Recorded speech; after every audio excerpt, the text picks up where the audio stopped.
I think I know just the place.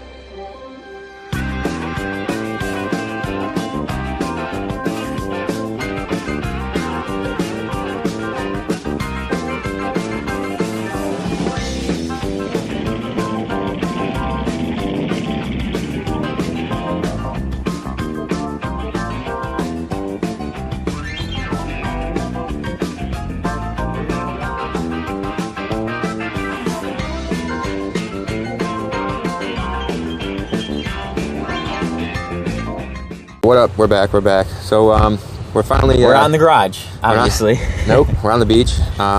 You can see Fort Myers Beach behind us, and one of the topics today that we're going to be going through is giving a shout out to Greg Doucette. He basically he's got a pretty good living now off of doing these natty or not videos. Essentially what he does is he just goes through and diagnoses each individual, pretty much gives his opinion on who he thinks is natural and who he thinks is on steroids. And generally speaking, most people are on steroids in his mind. So the premise of the topic today is how much progress can you make naturally, and I'd say, can you make natural gains consistently for a long time? How can you accurately tell if someone's on steroids or not? Just by looking at them. Right, you know? That's another one that he gets into a lot. To the untrained eye, you really can't, because there's some genetic freaks out there, and people that have been training for so long, people might be so quick to assume, oh, he must be on steroids or something, just because they haven't experienced that. They haven't worked that hard for that long, and really just been consistent. Consistency is number one for making progress in anything. Yeah, exactly. So he gets into this topic where he basically says that steady progress over a long period of time is not natural. He literally said that we're not trying to rip the guy or do anything fancy, fabricate any words here. So on that note, basically him and I, we can't vouch for too many other people because we're not them. We don't live their lives. We're not with them 24/7, but we both can vouch for ourselves anecdotally, which isn't the greatest evidence in the long run for proving people wrong, but we're not aliens. So at the end of the day, we're not going to be sitting there getting these gains for as long as we have now. How long have you been training? 11 years now. And I'm coming up 9.5. So he's, pretty much break it down to them, like where you started and your body weight and how you got to where you were over the 11 years. Because, again, both of us can anecdotally and truthfully say that we're not on steroids. We don't take steroids. We don't do any of that stuff. And we're here to promote the fact that if you train long enough, hard enough, and consistent enough, like he said, you can make steady progress over time, not just for 5 years, not just for 10 years, but for the entirety of your life. Yeah, absolutely. It may slow down. You might get discouraged. Yeah. A lot of people will get discouraged. Yeah, especially after the first year, first 2 years, it really drops off. Even the last 6 years, I haven't really gained any noticeable body weight, although muscle size changes, physical, stepping on the scale. I've been around 175 for the past 5 or 6 years at least, probably more, but my visual appearance has changed, and strength. Strength. Yeah, my strength has gone up consistently, not I look better, not like a graph. Yeah, and down and up and down. This is like a stock you would want to see happen. That's what natural bodybuilding is. It's a nice building little tread line all the way up.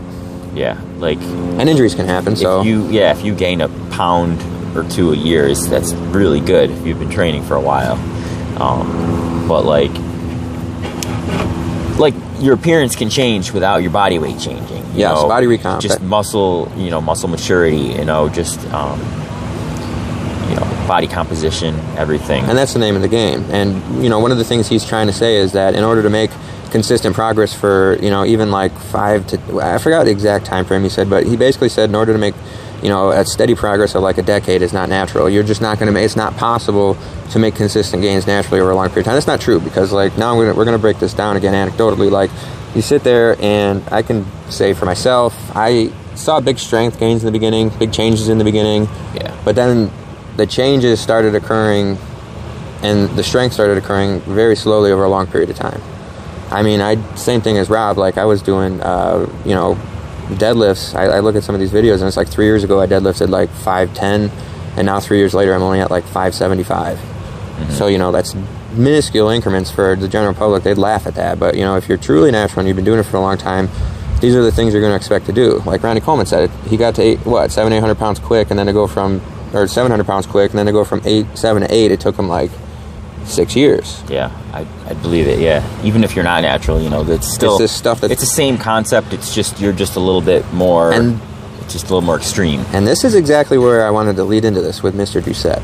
I think the thing he lacks that is the reasoning for why he thinks you can't gain muscle and strength for a consistent progress is because he doesn't have the willpower or the drive. I don't. When I met Rob, you know, I had this bomb go off my head, and I started training like a savage. And I went through partner after partner and trainer after trainer, and they all are great, and they all are like, you know, genetic freaks in their own right. But this guy had this mental edge like I did, and it was relentless. And then we started meeting other people. We got into the pro ranks. We started meeting other pros that thought like us. And, you know, you might see pictures of these people and thinking that they're unnatural when they're standing by themselves, but in reality you see them in person and you're like, no, not that big. And these people all have the same mindset. Until you really train, you don't know somebody until you really train with them. Yes, exactly. Like think about, like, I could say this for a fact, go through a leg day with him. It's not going to be fun. Like, even by myself, I'd be like, all right, I got decent sized quads and everything, and like you build them up, like go through a leg day with him. This is why his legs look like that. So it's the difference there. And there's a big issue, I think, with technology nowadays, making people want it fast. Yeah. They want it instant, and it's not gonna, you got to be Ronnie Coleman to have that. The genetic freaks are the freaks. Yeah, and then you're putting 10 filters on it, and, you know, people are looking like 20 pounds more muscle than they would have in person. You know, you really don't know. Right, exactly. So then, yeah, exactly. You see these pictures nowadays, and it's like it's filtered and stuff, but it's just besides the point. It just really comes down to the fact that, you know, I think at the end of the day, a lot of people are lacking the ability to do. You hit, like what you were saying earlier, you hit a plateau, and a lot of people hit a wall, and they're just sitting there, and they're like, they don't know where else to go after that. They end up just quitting. Yeah. So like I went from 112 up to like 150 my first, not even year of training. You know, it was a little less than a year. Yep. And then, you know, I maybe gained 10 pounds the next year, and then it just really after that it just kind of dropped off, and it was more recomp stuff. You know, staying around 160, and then, you know, past few years I got up to like 170, 175, and then, you know, slowly creep to the 180s. Slowly got lean. I have never really hit 180. Like, been close, but it's just like I said, consistent. Yeah, I mean, I'm only 5'7", so I'm not gonna like.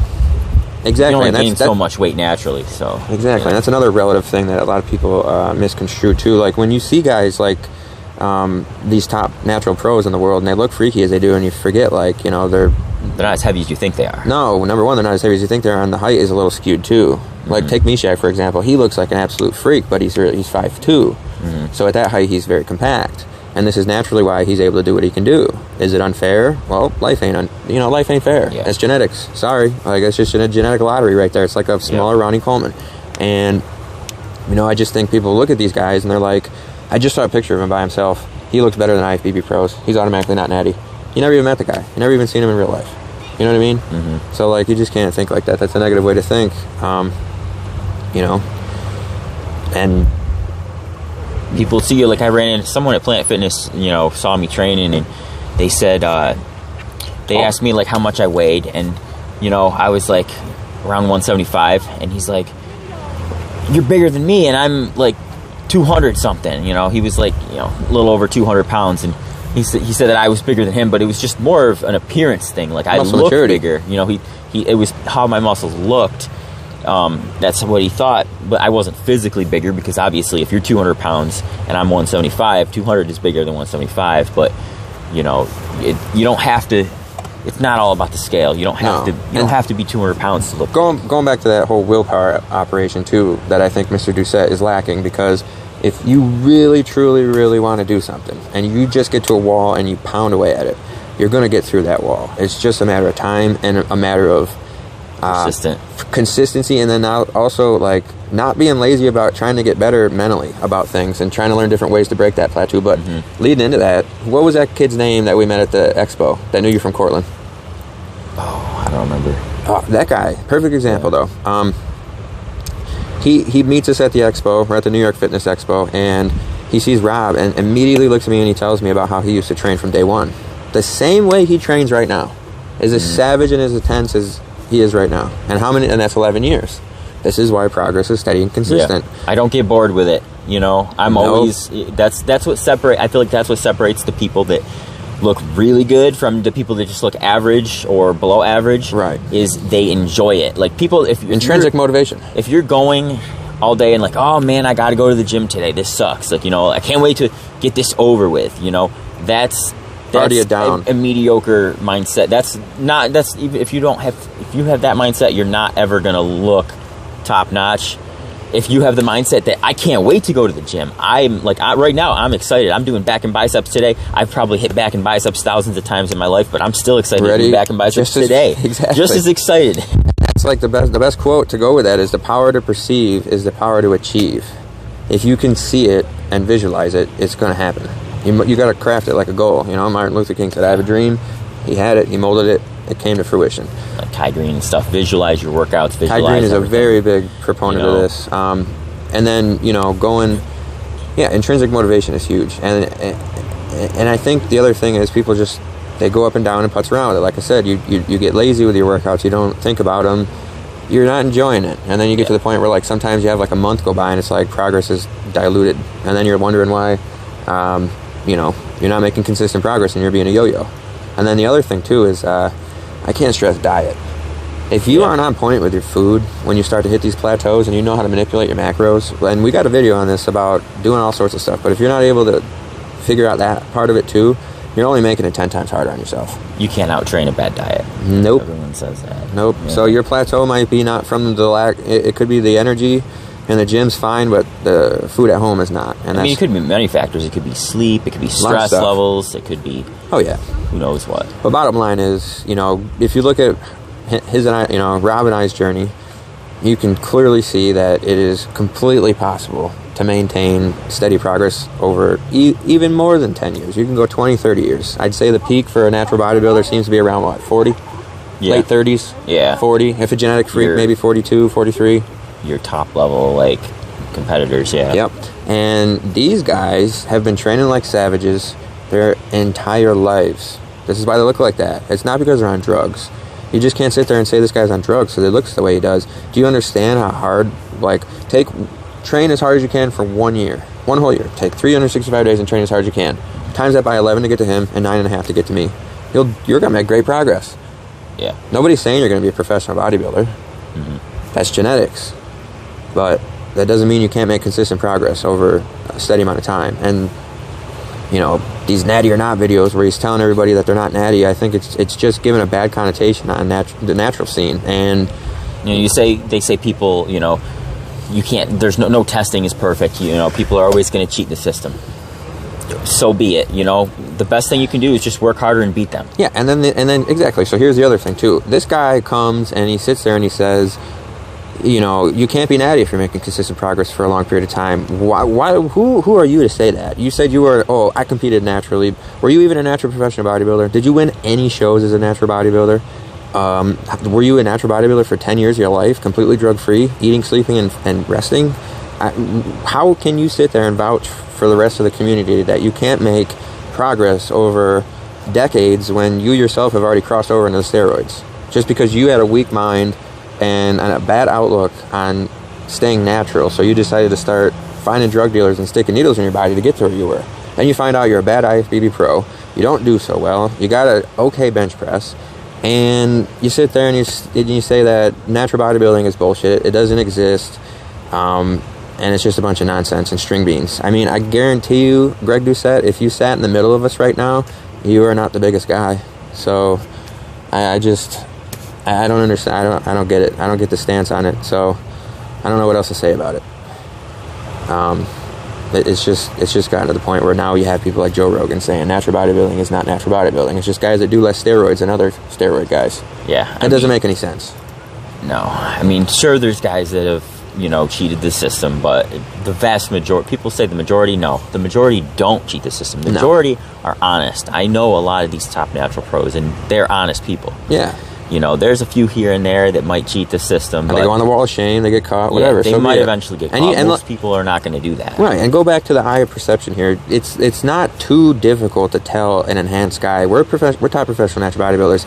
You start to see, like, you know, really capped delts, just ridiculous size with ridiculous grain and leanness. Like, you know, I'm 6'2", and I'm coming on stage around 200 pounds, and I'm, you know, a pretty big guy before that. I was in high school walking around at 230. I'm on the larger end of the spectrum for a professional bodybuilder in terms of weight. So you see a guy like him walking around over 205, 10 pounds at his condition, probably not, you know, looking at the natural scene. But that's not to say that it's not possible. But, you know, I don't know. Look at Noah. He's like... Noah is an outlier. You know, he's an outlier. It's exactly. Our buddy Noah. He's a genetic freak of nature, 1 in a billion. Mm-hmm. And they do exist. And, you know, it's just silly. So, we're going to keep on moving here with Fort Myers. On that note, I hope you watched the Greg Doucette. Change your perspective on natural bodybuilding, hopefully. Give you a little insight on what it's like.